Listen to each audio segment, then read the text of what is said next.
Hello gamers and welcome back to another edition of the Game Nights Video Game Reviews. I am Swag and I am of course joined by Kwing. Hey, what's up gamers? It's Kwing here, and yes, I am doing another co-op review with my buddy Swag. I know it's been a while since we've done a co-op review, but anyway, it's time for us to start this review of Mega Man 4. Mega Man 4 is actually the first in the Mega Man series that gives a recap on what happened in the previous games. It briefly tells the story of how Dr. Light, along with his robots Rock and Roll, were living peacefully when all of a sudden the robots of the world started to go haywire. They also discover that it is the work of the infamous Dr. Wily that has caused the robots to go crazy. Rock volunteers to let Dr. Light transform him into a battle robot, and thus Mega Man is born. Now we fast forward to the present day of the game, and Mega Man has already defeated Dr. Wily 3 times. However, this time a newcomer has emerged by the name of Dr. Cossack, and has also created 8 infamous robots of his own. It is now up to Mega Man to once again save the day.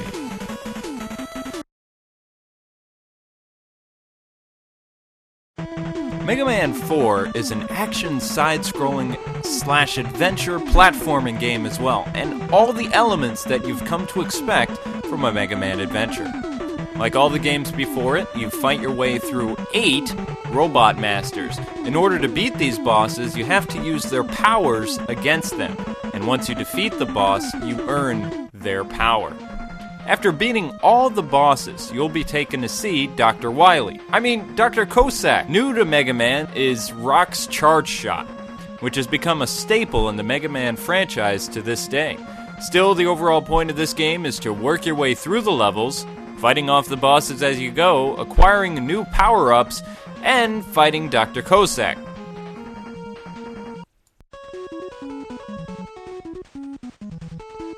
I will briefly describe the controls for this game. Using the D-pad, you can move Mega Man about. By pressing the B button, you will shoot, and A is jump.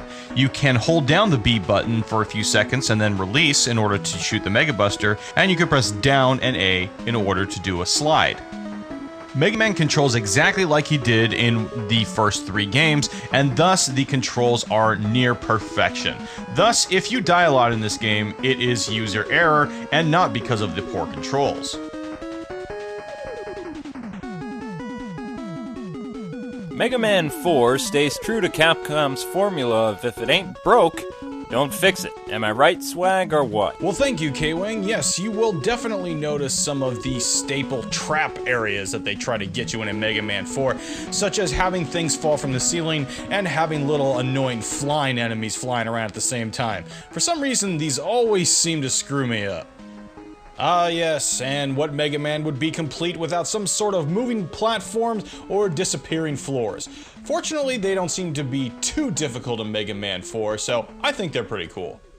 Alright, well thanks for your 2 cents, man. Anyway, after this game released, it seemed to be all downhill for the Blue Bomber afterwards. But at least the game always had great 8-bit level design. Like always, I'm going to be mentioning some of my favorite design stages. I've always loved the water levels because of the vibrant colors, but my favorite stage has to be this stage right here. You'll notice that the walkways are made out of bones, and you can even see the little cobble designs of the rocks and the textures and stuff. I always thought that was really cool.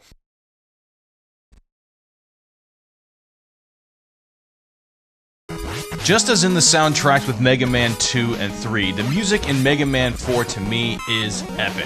While some people may argue a little bit that the overall experience of Mega Man 4 isn't quite up to par with 2 and 3, the music definitely is. To me, the theme songs for the Skull Man stage and the Dive Man stage rank right up there as some of the best Mega Man songs in the entire franchise. Mega Man 4 released December 6th, 1991 in Japan, and arrived in January of '92 sometime in the States. Europe got Mega Man December of 1992. Much how Mega Man Slide was added to Mega Man 3, Mega Man 4 added a new ability for Mega Man. This, of course, the charge capabilities of Rock's pea shooter.